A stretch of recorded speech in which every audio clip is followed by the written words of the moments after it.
grandes genios e inventos de la humanidad. El hombre comenzó a interesarse muy pronto por comprender el mundo y el cielo que lo rodea. En una sociedad que va aumentando su dependencia de la agricultura, los conocimientos astronómicos adquieren cada vez más importancia. Prueba de esto es el impresionante disco celeste de Nebra, que se creó hace 3600 años. Pero los hombres siempre se consideraron, junto a la Tierra, el centro de su universo. Pasaría mucho tiempo hasta que un hombre, contra toda oposición, se alejara de esa idea y formulara un nuevo pensamiento revolucionario. La concepción del mundo de Nicolás Copérnico.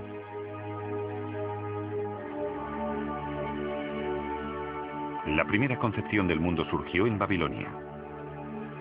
3000 años antes de Cristo, la Tierra se consideraba un disco que flotaba en medio del océano, en cuyo centro se erigía la montaña del mundo. La explicación que daban los babilonios al paso del día a la noche era que el sol y la luna circulaban alrededor de la montaña. Por el mundo pasaban el Éufrates, el Tigris, el Ganges y el Nilo, y todo estaba cubierto por una bóveda en la que se movían los dioses de las estrellas. En la concepción del mundo de los egipcios, el Nilo es el centro. Los dioses separaron el cielo y la tierra y el resultado fue el mundo.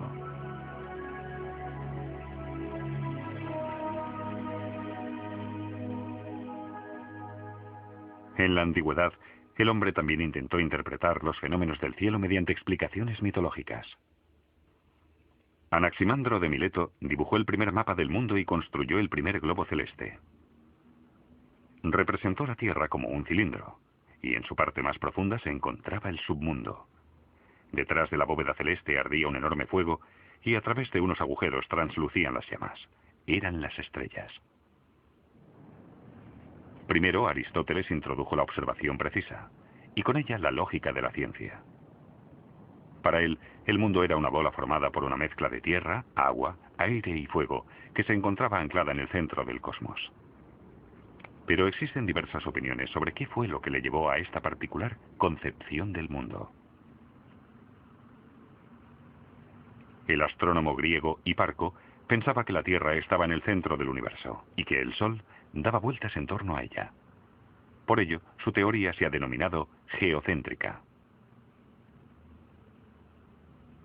El erudito griego Claudio Ptolomeo es el representante más conocido de la concepción del mundo geocéntrica. En su obra Almagesto describe el pensamiento astronómico de su tiempo. Siglos después, su libro caería en manos de Nicolás Copérnico. En su obra, Ptolomeo defiende la teoría de que la Tierra permanece estática en el punto central del universo. Todos los planetas giran en torno a ella en lo que denominó esferas, es decir, órbitas que se pueden mover de forma independiente. En una de esas esferas se mueve el Sol, en otra los planetas y en otra las estrellas fijas. Pero Ptolomeo no fue capaz de dar una explicación del movimiento irregular de los planetas. Más de 1000 años después, el siglo XV fue la época de la revolución científica.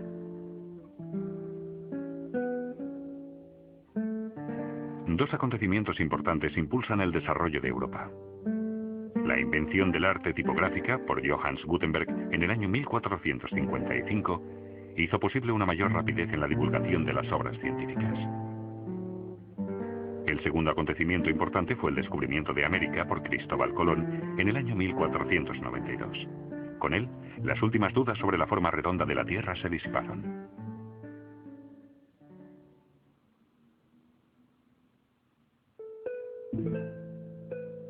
En esa época de revolución científica nació Nicolás Copérnico, el 19 de febrero del año 1473 en Torun, Polonia.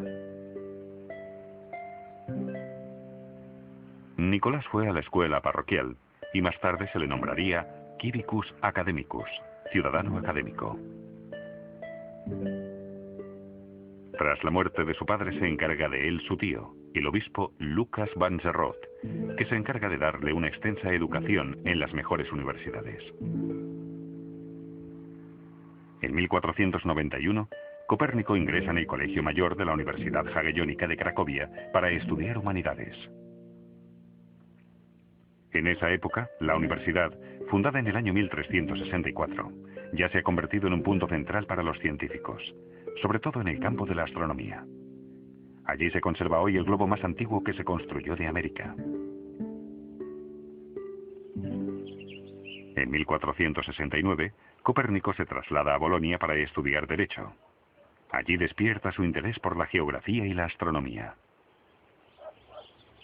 En el año 1500, recibe una oferta de la Universidad de Roma, La Sapienza, para dar clases de matemáticas y astronomía.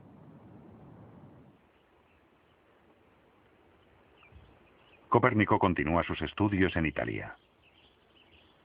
Estudia medicina en la Universidad de Padua y adquiere gran importancia como médico entre sus contemporáneos. En 1503, Copérnico obtiene el doctorado en Derecho Canónico en la Universidad de Ferrara.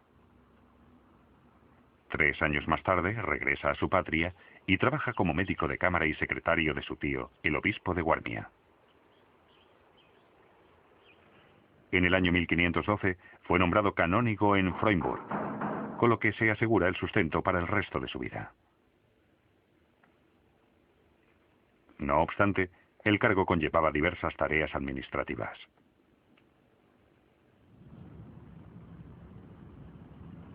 Sin embargo, Copérnico encuentra tiempo para la observación astronómica. En una pequeña torre de la Catedral de Freudenburg, crea su propio observatorio. En 1514, su reputación como astrónomo era tal que formó parte de la comisión del Quinto Concilio Laterano para la reforma del calendario.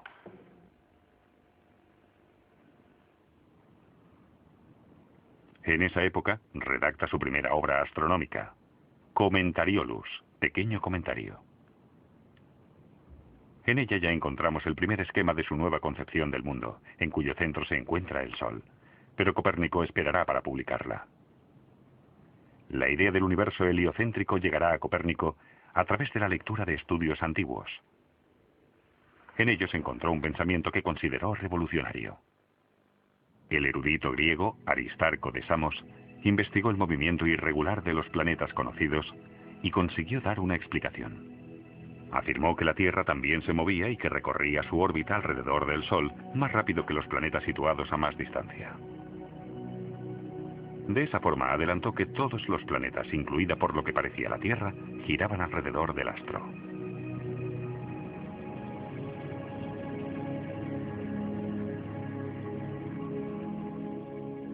Pero la teoría de Aristarco no pudo convencer, porque sobrepasaba la imaginación de la gente de su época.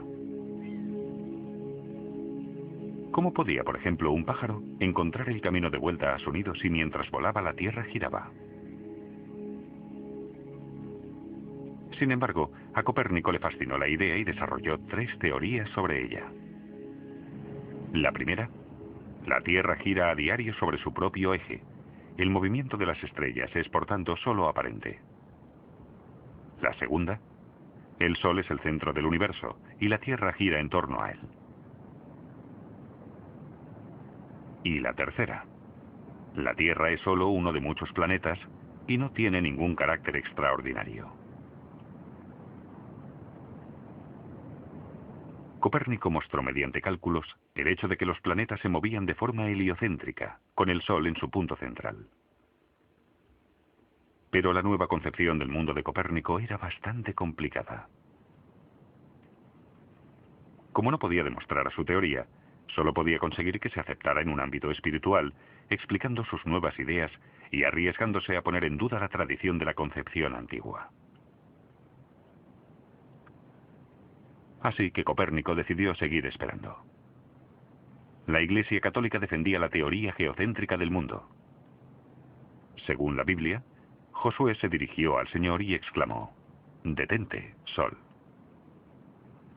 Para que el Sol se detuviera debía estar, como es lógico, en movimiento, y eso exactamente es lo que contradecía la concepción heliocéntrica del mundo, y por tanto, la teoría de Copérnico. Él era consciente de las repercusiones políticas de su teoría. Por ello, volvió a posponer la publicación de sus conocimientos y siguió investigando.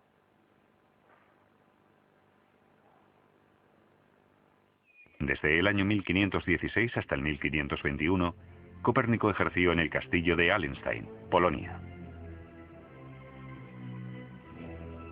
Durante la guerra contra los caballeros teutónicos, defendió tan bien el castillo de la Orden Alemana que logró superar el asedio de enero de 1521.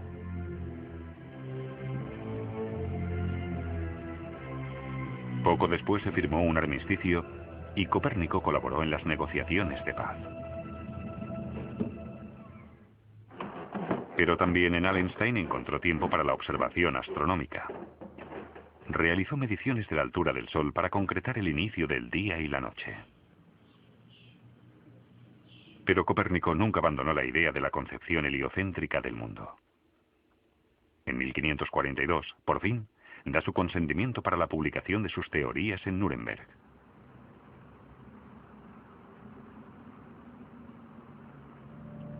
Ya en su lecho de muerte se publicó su obra completa con el título De Revolutionibus Orbium Coelestium, sobre el movimiento de las esferas celestiales. Pero no cabe afirmar con seguridad si él llegó a comprender lo sucedido cuando se le hizo entrega de un ejemplar.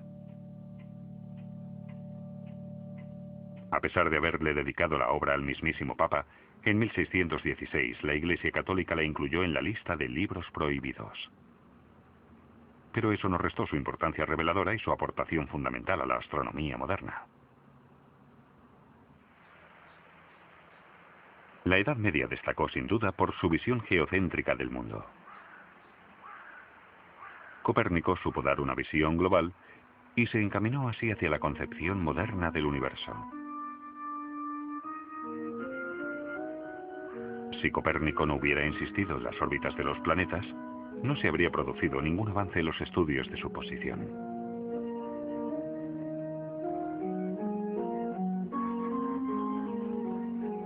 En 1594, el astrónomo Johannes Kepler pudo calcular las órbitas de los planetas con más exactitud, pues en lugar de círculos, partió de esferas.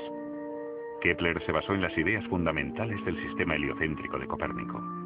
En su obra Astronomía Nova, la nueva astronomía, completó en 1609 una teoría factible.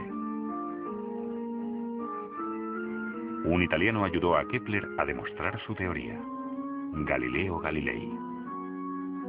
Con su telescopio, construido en 1610, descubrió los 4 satélites de Júpiter, con lo que la Tierra ya no podía ser el único centro de las rotaciones. Galileo también demostró los cálculos de Copérnico y Kepler. Pero todavía es pronto para poder establecer la teoría del sistema heliocéntrico. Galileo es llevado ante la Inquisición, donde tendrá que justificar sus afirmaciones. Para evitar la muerte, reniega de la concepción del mundo de Copérnico.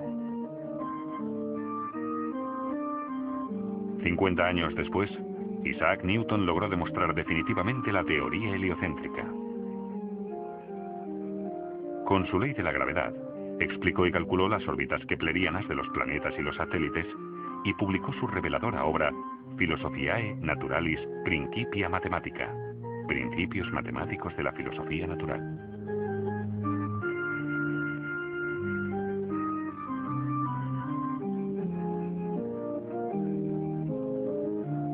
Pero el Papa y la Iglesia Católica necesitaron más tiempo para aceptar definitivamente la teoría de Copérnico. No levantaron la prohibición de su obra De Revolutionibus Orbium Coelestium hasta el año 1822.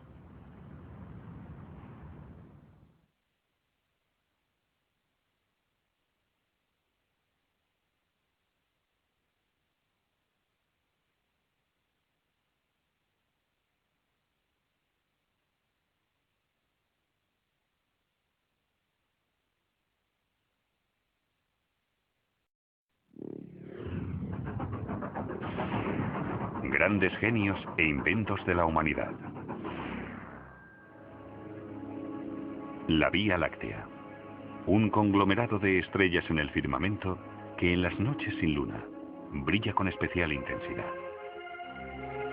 El nombre de Vía Láctea proviene de la mitología griega. Zeus dejó a escondidas a su hijo ilegítimo en el regazo de Hera, madre de los dioses. Al notar que el niño mamaba, ésta se lo quitó de encima, con lo que su leche se esparció por todo el cielo. De ahí el nombre de Vía Láctea, en griego, Kyklos Galaxias. Unos 400 años antes de Cristo, el filósofo griego Demócrito supuso que esa banda resplandeciente de estrellas debía de estar constituida por muchas otras estrellas de menor brillo que no se podían ver a simple vista. Para ello, eran necesarios instrumentos ópticos que pudieran acercar el brillo de las estrellas a los hombres.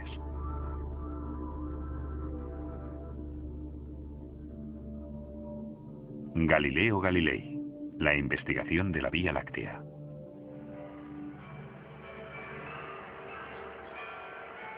El telescopio se inventó poco después de 1600 en Holanda, en la pequeña localidad de Middelburg, en la isla de Walcheren. Middelburg era conocido más allá de las fronteras nacionales por su industria óptica.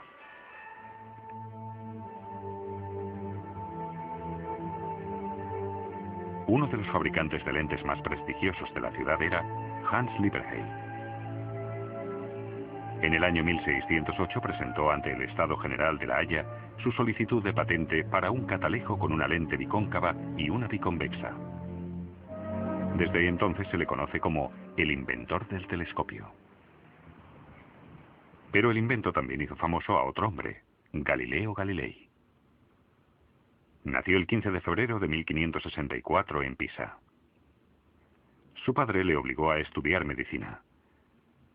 Los desfasados profesores de la Edad Media chocaron fuertemente con él, y él no hizo ningún esfuerzo por ocultar su desprecio hacia ellos. Galileo solo se sentía realizado intelectualmente con las matemáticas.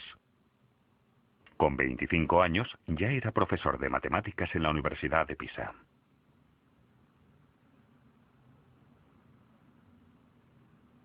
En primavera del año 1609, mientras da clases en la Universidad de Padua, se entera de la existencia del catalejo de aumento del holandés. Evidentemente, también recibió información sobre la construcción del telescopio. Poco tiempo después, Galileo construyó una réplica del instrumento y mejoró pieza por pieza su capacidad de aumento. Un logro que, sin embargo, no se atribuye a sus conocimientos de óptica, sino al trabajo de precisión que realizaron para el erudito los fabricantes de lentes venecianos.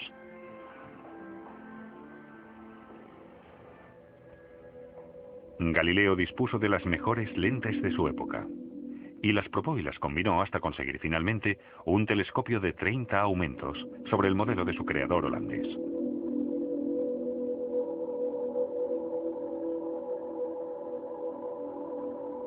El 21 de agosto del año 1609, Galileo mostró su instrumento de 60 centímetros de longitud en la Torre de San Marcos. Y solo 3 días después, se lo entregó al Dux de Venecia. El soberano de la potencia marítima y comercial conocía la importancia del telescopio para la gestión de sus flotas y recompensó a Galileo generosamente. Le concedió una cátedra vitalicia y le triplicó el salario.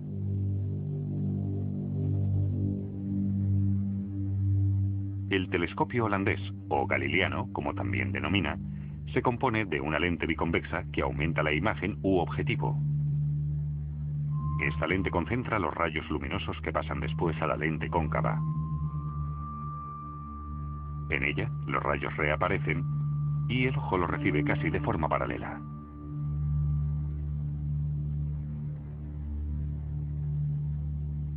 En el año 1609, Galileo realiza su primera observación del cielo con el telescopio. Cuando lo enfocó hacia la Vía Láctea, se hicieron visibles innumerables estrellas brillantes en la banda nebulosa.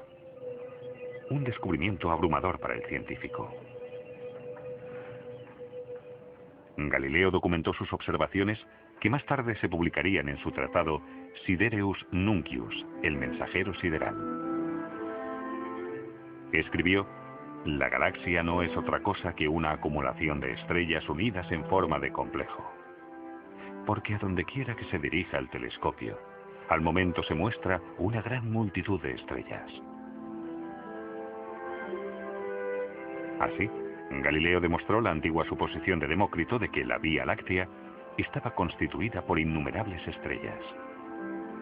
pero Galileo realizó un gran número de observaciones. En ellas, ha visto los cráteres de la Luna y las fases de Venus. Pero su descubrimiento más espectacular fue el de 4 de los satélites de Júpiter. Los satélites que giran en torno a Júpiter demuestran la concepción heliocéntrica del mundo de Copérnico. Confirmaba que el Sol, y no la Tierra, se encontraba en el centro del universo. Así, los satélites de Júpiter rebatían la posición de la Iglesia, que afirmaba que era imposible que la Tierra arrastrara consigo a la Luna en su rotación en torno al Sol. Con el descubrimiento de los satélites de Júpiter, Galileo desató la ira de la Iglesia, un peligro del que él era consciente. En 1616, la Santa Inquisición le prohibió seguir divulgando la teoría de Copérnico. Después de que reiterara su apoyo por la concepción heliocéntrica, se le arrestó y finalmente tuvo que renegar de ella. Y sin embargo se mueve. Con esa última protesta, Galileo se retiró del tribunal. Humillado y desilusionado, decidió dejar la investigación del cielo. En ese momento, la exploración de la Vía Láctea quedó en el olvido, pues los astrónomos de la época se dedicaron exclusivamente a estudiar nuestro sistema solar. Sin embargo, un filósofo retomó el estudio de la banda celeste, Immanuel Kant. En 1755, describió con forma de disco el aglomerado de estrellas. Escribió que nos encontramos en el interior de un disco y que cuando miramos sobre su ecuador, vemos incontables estrellas. La Vía Láctea. Además, afirmó que la Vía Láctea rotaba sobre un centro, del mismo modo que los planetas rotaban en torno al Sol. Pero el destino querría que los tratados de Kant solo consiguieran arruinar a su editor. Solo cuando Wilhelm Herschel, un expatriado alemán en Inglaterra, construyó un telescopio grande y sobre todo potente con el que investigó las estrellas, el hombre se volvió a acercar a la Vía Láctea. Herschel contó todas las estrellas del cielo, región por región, y por fin, en el año 1785, publicó su primer planisferio. Sus observaciones prueban la teoría de Kant, según la cual la Vía Láctea tenía forma de disco. Según Herschel, el Sol se encuentra en el centro de ese disco lenticular, cuyo diámetro debía equivaler a 4 veces su espesor.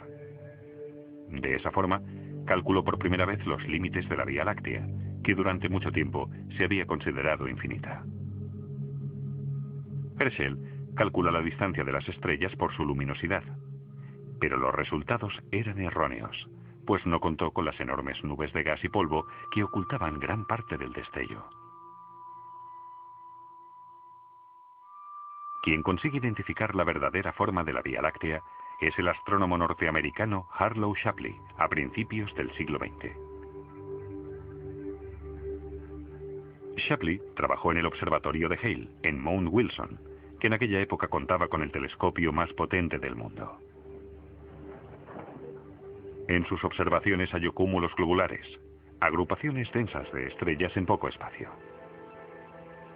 Y consiguió calcular la distancia de 69 de estos cúmulos con respecto a la Tierra.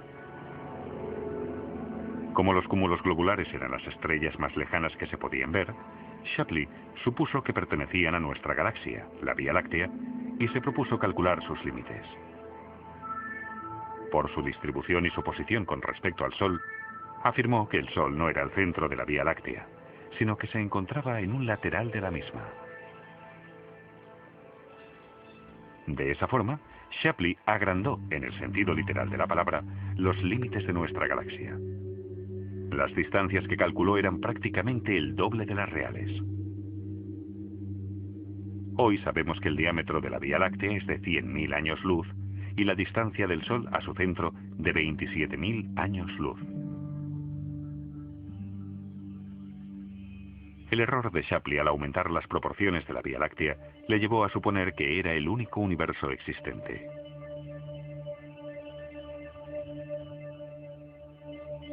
Pero en 1923, su contemporáneo Edwin Powell Hubble logró demostrar que existen más galaxias aparte de la Vía Láctea. Fundamentalmente se distinguen tres tipos. En primer lugar, las galaxias irregulares sin una estructura claramente reconocible. En segundo, las galaxias que poseen una forma elíptica. Y finalmente, las galaxias espirales en las que se aprecia claramente un brazo espiral. La mayoría de nuestras galaxias vecinas, como Andrómeda, entran dentro de las espirales, pues giran en torno a su propio eje, de lo que se deduce que la Vía Láctea se mueve del mismo modo. En realidad, basándose en la velocidad de las estrellas, se puede demostrar que nuestra galaxia gira en torno a su propio eje. La velocidad de rotación aumenta en la parte central, y al acercarse a la parte exterior, vuelve a disminuir. Esas diferencias de velocidad son una de las causas de la típica forma de espiral. Sin embargo, aún se dudó mucho tiempo que la Vía Láctea fuera una galaxia espiral. No se demostró definitivamente hasta el año 1951. Walter Brade, un astrónomo alemán, descubrió que las estrellas especialmente brillantes solo se encontraban en los brazos espirales. El astrónomo norteamericano William Morgan buscó esas estrellas especialmente luminosas en las regiones de la Vía Láctea. Hasta 1951 evaluó las distancias de las áreas investigadas y recopiló las cifras en un planisferio. El resultado son las imágenes del brazo de Orión, en cuya parte interna se encuentra el Sol. Y las del brazo de Perseo. Este se extiende paralelamente al brazo de Orión, aunque 7000 años luz más alejado del centro de la Vía Láctea. Además, Morgan encontró indicios del brazo de Sagitario. En una vista general, la Vía Láctea parece un molinillo. Los brazos avanzan claramente de forma individual. Son los lugares en que las estrellas más jóvenes surgen del polvo y el gas. Unos 200.000 millones de estrellas forman nuestra Vía Láctea, y entre ellas se amontonan enormes nubes de polvo y gas que las oscurecen.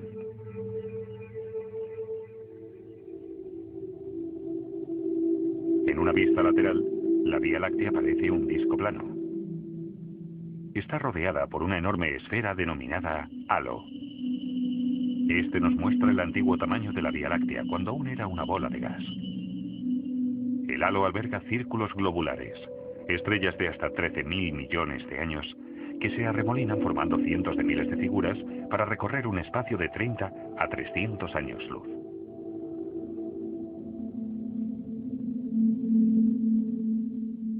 En la actualidad sabemos mucho más sobre la constitución de la Vía Láctea que Galileo, cuando en su época desveló por primera vez las estrellas con su telescopio, y por un breve tiempo arrojó un poco de luz sobre el cielo. Hoy, a pesar de las tecnologías modernas, muchas áreas de nuestra galaxia permanecen en la oscuridad. El universo entraña un inmenso campo de investigación, que esperemos que la herencia de Galileo pueda iluminar algún día.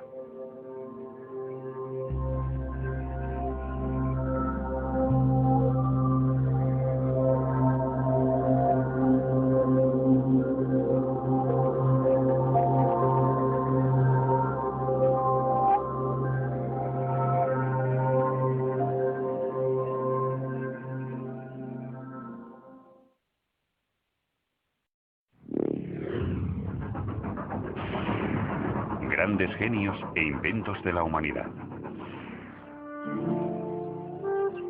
Seguro que antes de la época y el trabajo de Isaac Newton, las manzanas también caían al suelo.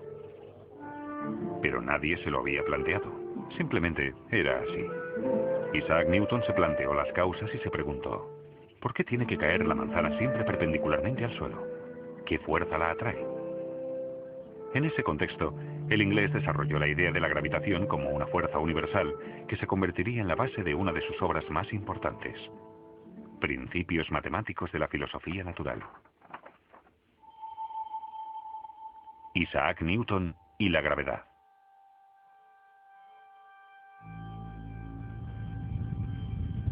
Los movimientos de los astros siempre han fascinado al hombre. desde el principio de los tiempos, ha intentado averiguar las leyes subyacentes. 600 años antes de Cristo, el filósofo griego Anaximandro afirmó que la Tierra era un cilindro y que se encontraba en el centro del universo. En su interior ardía el fuego del infierno. Sobre ella se encontraba la bóveda celestial, y detrás de esta ardía otro fuego. A través de unos agujeros en la bóveda celeste translucían las llamas, eran las estrellas.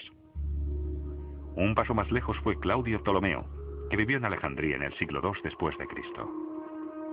Él también veía la Tierra como el punto central del universo, pero para él, la Luna, el Sol y los planetas giraban en torno a la Tierra en trayectorias circulares fijas, las denominadas esferas. Con esa teoría, los astrónomos fueron capaces de predecir con más exactitud los eclipses de Luna y de Sol y la posición de los planetas. Pero es curioso, era una teoría falsa la que les llevaba a la mayoría de estos resultados. Pasaron más de 100 años hasta que en el siglo XVI Copérnico desmontará esa visión de la Tierra como el centro del universo. El canónigo polaco afirmó que los planetas giraban en torno al Sol y entre estos planetas, la Tierra. Pero no fue capaz de demostrar su teoría. A principios del siglo XVII, el astrónomo Johannes Kepler consiguió pulir la concepción del universo de Copérnico mediante la observación precisa de los planetas y el descubrimiento de la regularidad matemática. Afirmó que los planetas no giraban en torno al Sol en órbitas circulares, sino elípticas. Y se percató de que los planetas más cercanos al Sol recorrían su órbita con más rapidez que los que se encontraban más alejados. Pero Kepler no logró averiguar qué era lo que hacía girar a los planetas en torno al Sol. Isaac Newton nació en enero de 1643 en Woolsthorpe, condado de Lincolnshire, Inglaterra. Su padre, granjero, murió poco antes de que él naciera. Por órdenes de su madre, tomó el relevo en la granja. Pero el pequeño Isaac no estaba hecho para el campo.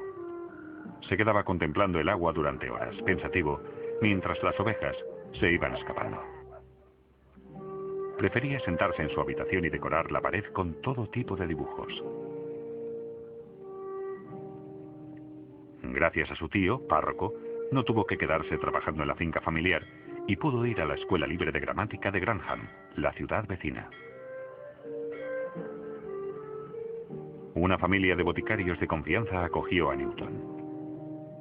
Con ellos aprendió sobre muchas plantas medicinales y al poco tiempo ya creaba sus propias fórmulas. A los 18 años, Isaac Newton se matriculó en el prestigioso Trinity College de la Universidad de Cambridge para estudiar matemáticas y filosofía. Pocos años después, ya ejercía de profesor de matemáticas en la universidad. Sin embargo, sus inquietudes iban más allá del campo de las matemáticas. Newton se interesó por diversos fenómenos físicos y químicos, y él mismo fabricaba las herramientas que necesitaba para sus investigaciones. Con su telescopio reflector, estudió los movimientos de los planetas en el cielo estrellado. Pero se preguntaba qué era lo que los mantenía en sus órbitas elípticas. Los filósofos naturales, como se consideraban los científicos en aquella época, debatían las diferentes hipótesis. Entre ellos el inglés William Gilbert afirmaba que unas fuerzas magnéticas invisibles e incomprensibles accionaban los cuerpos celestes en el universo. El francés René Descartes prefirió dar otra explicación. Según él, todo el universo se componía de partículas materiales, y los planetas giraban dentro de ese enjambre de partículas como una hoja en un remolino de agua. Un joven astrónomo inglés dio por falsa esa hipótesis, Edmond Halley. Durante años se había esforzado por formular una teoría del movimiento de los cuerpos celestes. En vano. En agosto de 1684, Halley viajó a Cambridge. Allí coincidió con Isaac Newton, de 41 años, y pensó esperanzado que quizás aquel prestigioso profesor de matemáticas sabría algo más y podría ayudarle. Halley hablaba de una fuerza central que situaba los planetas en su órbita. Eso no era nuevo para Newton. Hacía muchos años, cuando estudiaba, Newton se había hecho cargo de la misma cuestión. Y formuló, al parecer sin esfuerzo, una teoría matemática sobre los efectos de esa fuerza. Pero nunca se había preocupado por publicarla y prácticamente la tenía en el olvido.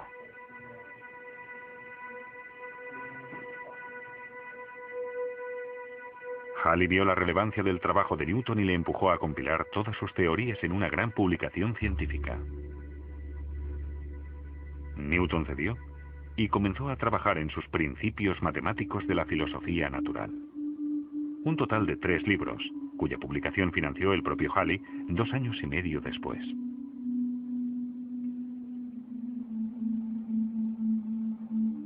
Newton formuló, entre otras, las 3 leyes que hasta hoy constituyen las bases de la mecánica. Esta es la primera ley. Todo cuerpo permanece en su estado de reposo o de movimiento rectilíneo uniforme, a menos que otros cuerpos actúen sobre él.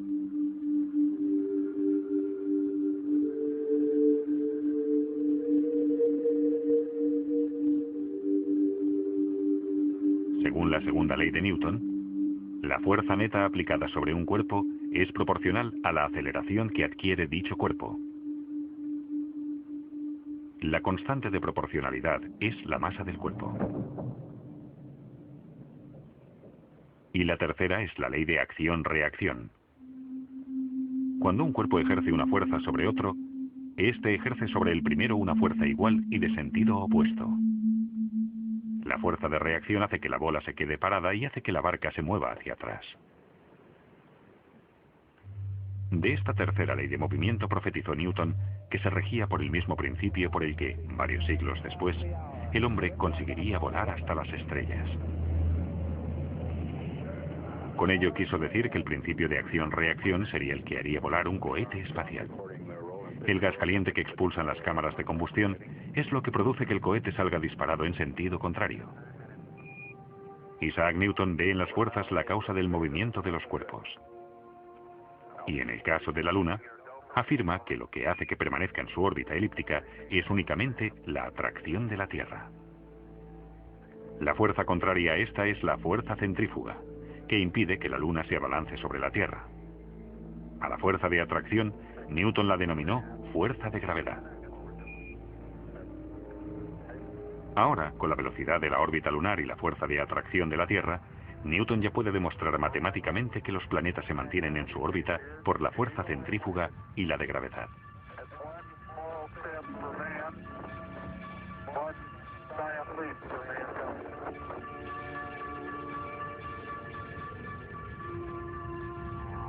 Pero Newton aún no está satisfecho. Y se plantea, si la fuerza de gravedad terrestre atrae la Luna a la Tierra, ¿no podría también la fuerza de gravedad del Sol mantener a la Tierra en su órbita elíptica y la de Júpiter a sus satélites? De ser así, la fuerza de gravedad sería una propiedad común de los cuerpos masivos, aplicable a los movimientos de todos los cuerpos celestes. De esa forma, Newton formuló la ley de la gravitación universal. Con la masa de 2 cuerpos y la distancia existente entre ellos, Newton puede calcular su fuerza de atracción, la denominada fuerza de gravedad.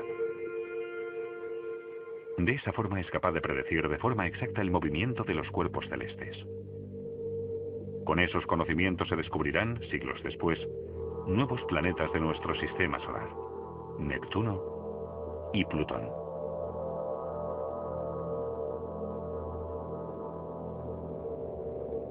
Con la ley de la gravitación de Newton, se corrobora matemáticamente la concepción del mundo de Copérnico.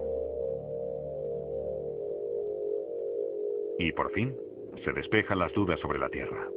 La manzana cae siempre perpendicularmente al suelo por la fuerza de gravedad, y llega al suelo más rápido que una pluma debido a la resistencia del aire. Con el principio de la fuerza de gravedad, Newton también consigue explicar las mareas, alta y baja. Lo que influye sobre el nivel del mar es la fuerza de gravedad de la Luna. Hasta hoy, la ley de la gravitación de Newton constituye los pilares de la física clásica. Pero a principios del siglo XX llegaron Albert Einstein y su relatividad. El trabajo de Einstein revolucionó nuestra imagen del universo. El físico alemán desmontó la teoría de Newton que afirmaba que el espacio y el tiempo eran independientes uno de otro. Fue más lejos en sus escritos y afirmó que la gravedad influye en el transcurso del tiempo. En un planeta mayor y más pesado, el tiempo transcurre más despacio que en uno más pequeño y ligero. Newton describió la gravedad como una fuerza entre dos cuerpos. Einstein la percibe como una propiedad capaz de alterar el espacio y el tiempo. La gravedad de Einstein no solo afecta a los cuerpos, también tiene influencia sobre las ondas electromagnéticas y, por tanto, sobre la luz.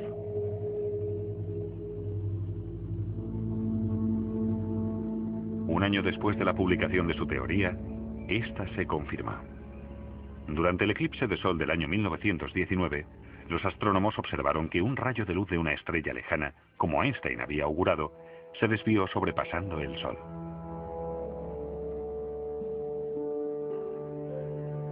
La teoría de Einstein se aplica en dimensiones raras con fuertes gravitaciones y elevadas velocidades.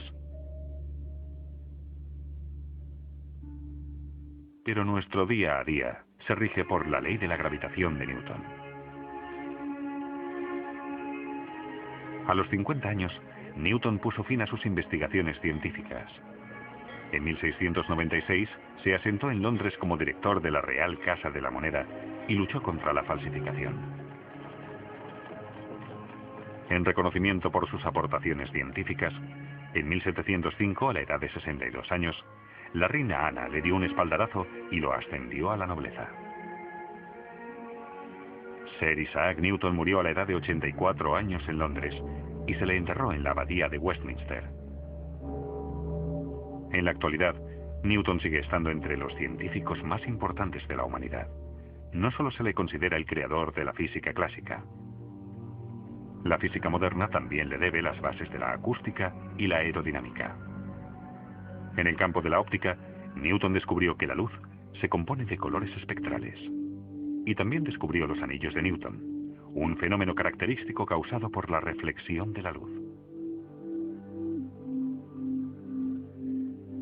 A pesar de su éxito, Newton era consciente de las limitaciones de sus conocimientos científicos. En sus apuntes escribió: "No sé lo que puedo parecer al mundo, pero para mí mismo, solo he sido como un niño jugando a la orilla del mar y divirtiéndome al hallar de vez en cuando un guijarro más suave o una concha más hermosa que de costumbre, mientras que el gran océano de la verdad permanecía sin descubrir ante mí".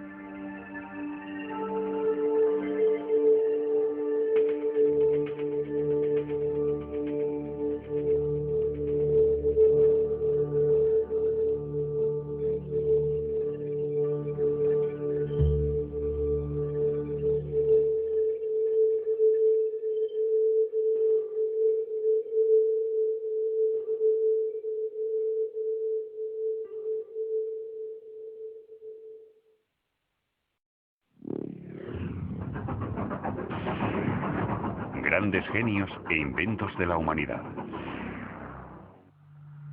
¿Qué pasaría si pudiera perseguir la luz y finalmente consiguiera adelantarla? Esa pregunta se la hizo un joven de 17 años en su último año de secundaria. Años después, desarrollaría ese pensamiento y no solo revolucionaría nuestro concepto del espacio y el tiempo, sino que cambiaría de forma decisiva el de todo nuestro universo. Albert Einstein, E igual a mc al cuadrado. Albert Einstein nació el 14 de marzo de 1879 en Ulm, Alemania. Un año después, su familia se trasladó a Múnich, donde su padre estableció un pequeño taller electrotécnico. En 1894, cuando toda su familia se marchó a Italia, él se quedó solo en Múnich para terminar el bachillerato en el Instituto Luitpold. Pero no tardó en dejar las clases y reunirse con su familia. En 1895, Einstein retomó sus estudios en Suiza. 3 años después terminó la carrera de física en la Escuela Politécnica Federal de Zúrich. Tras una larga temporada sin encontrar trabajo, A principios del año 1902, consigue finalmente un puesto de técnico asistente en la Oficina Federal de Patentes de Berna. Ese trabajo le permite, de forma paralela, analizar numerosas cuestiones teóricas sobre física. No pasó mucho tiempo hasta que se reconociera el talento de Einstein. Su primera incursión la hizo en 1905, cuando publicó en los Anales de la Física su artículo sobre la electrodinámica de los cuerpos en movimiento, en el que explicaba el efecto fotoeléctrico. Por esa teoría cuántica recibió en el año 1921 el Premio Nobel de Física. En ese mismo artículo formuló su teoría de la relatividad especial. Esa teoría nació con los análisis que había realizado Einstein sobre la velocidad de la luz. Su planteamiento era muy sencillo. Si nos fuera posible movernos a la velocidad de la luz, podríamos viajar de forma paralela a una onda luminosa, de forma que la luz estaría permanentemente a nuestro lado y la veríamos en reposo. Por tanto, se pueden hacer afirmaciones sobre el movimiento de un cuerpo, si dicho movimiento se observa desde una posición concreta. Todos conocemos ejemplos de ello. ¿Quién se mueve? ¿Nosotros? ¿O el tren en dirección contraria?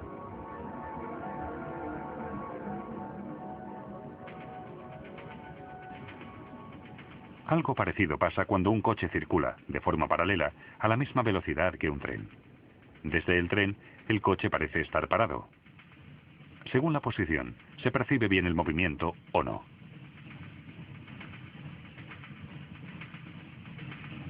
Cuando un pasajero avanza hacia el principio de un tren, desde los ojos de un observador de fuera se suman las velocidades del tren y del pasajero. Si dos personas van a la misma velocidad y una sube a una cinta transportadora, se suman las velocidades de la persona y la cinta transportadora. Esto se denomina teorema de adición, por la superposición de las velocidades. Aunque esta explicación nos pueda parecer coherente, presenta un problema con respecto a la velocidad de la luz. La luz tiene siempre la misma velocidad, 300.000 kilómetros por segundo. No se le puede ni sumar ni restar nada, independientemente del lugar de donde proceda la luz. La prueba de esta constante de la velocidad de la luz la lograron en 1887 los físicos Albert Michelson y Edgar Morley. Mostraron con un experimento práctico que la luz siempre tiene la misma velocidad. Esto llevó a Einstein a pensar que la velocidad de la luz no podía variar independientemente del observador o del punto desde el que se observara. La constante de la velocidad de la luz no solo cambió nuestra concepción de la velocidad en sí, sino también la del espacio y el tiempo. Se derrumba la idea de que solo existe un tiempo único y absoluto para todos los sucesos, pues el tiempo depende del observador y de la velocidad a la que éste se mueve.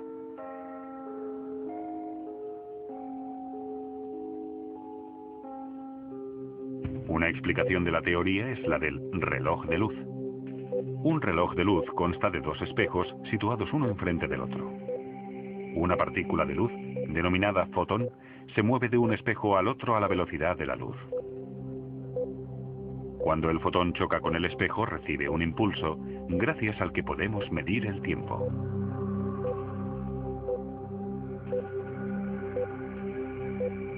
Pero si movemos uno de los relojes de luz a velocidad constante, el fotón, a los ojos de un observador estático, deberá recorrer una diagonal para chocar con el espejo contrario. Como el recorrido es más largo, el fotón ya no puede alcanzar la velocidad de la luz y choca más tarde con el espejo. Lo que significa que ambos relojes marcan tiempos distintos. El reloj de luz en movimiento va, para un observador estático, más despacio. Un experimento demostró este fenómeno en los años 70. Dos relojes atómicos se pusieron exactamente a la misma hora. Uno de ellos se metió en un vuelo regular, mientras que el otro se quedó en tierra. Al final se compararon los dos, y el reloj que fue en el avión se atrasó. Este fenómeno, por el que los relojes en movimiento van más despacio, se ha denominado dilatación del tiempo. Otro experimento de ello es la paradoja de los gemelos. Un astronauta vuela en su nave 10 años en el espacio. Su hermano gemelo se queda en la Tierra. Los dos tienen 30 años. El astronauta vuela 10 años a 260.000 kilómetros por segundo. Después regresa a la Tierra, para lo que tiene que invertir otros 10 años. Cuando regresa tiene 50 años de edad. Sin embargo, al llegar comprueba que su hermano ha envejecido un total de 40 años y en la fecha de su regreso ha cumplido ya 70 años. Pero los viajes a la velocidad de la luz no son una fuente de juventud. Cuando el astronauta regresa a la Tierra, comprueba que ha envejecido a la mitad de velocidad, pero durante su viaje también ha vivido la mitad. Ha comido, bebido, pensado y dormido la mitad. En 1959 se demostró, mediante un experimento sobre la aceleración de las partículas realizado con muones en el Centro Europeo de Investigación Nuclear en Suiza, que esos sucesos no solo se dan en un ámbito científico, sino en la vida real. Los muones son partículas de la familia de los electrones. La particularidad que tienen es su corta vida. Solo 10 microsegundos después de formarse se vuelven a dividir. El experimento demostró que si los muones se aceleraban hasta casi la velocidad de la luz, viven 3 veces más. Con la aceleración, su reloj interno se ralentiza realmente con respecto a los muones estáticos.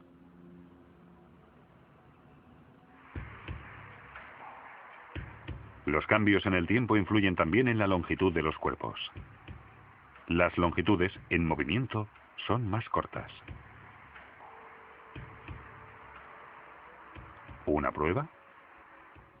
Calculamos la longitud de este tren, que circula a una velocidad regular, multiplicando su velocidad por el tiempo que invierte. Pero a causa del movimiento del tren, el tiempo pasa más despacio. El objeto nos parece más corto cuando está en movimiento que cuando está en reposo.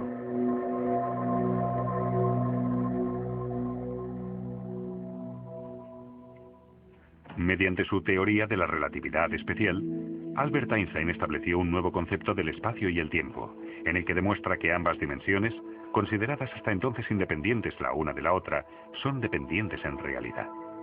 Einstein hizo otras asociaciones de propiedades físicas, como que la masa varía dependiendo de si se mueve o no con respecto al observador.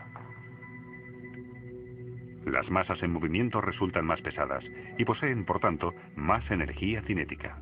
La equivalencia entre la masa y la energía es la fórmula más famosa del mundo. E igual a mc al cuadrado. Como el cuadrado de la velocidad es un valor muy elevado en la fórmula, incluso una masa pequeña, si se mueve a la suficiente velocidad, puede tener una energía peligrosa.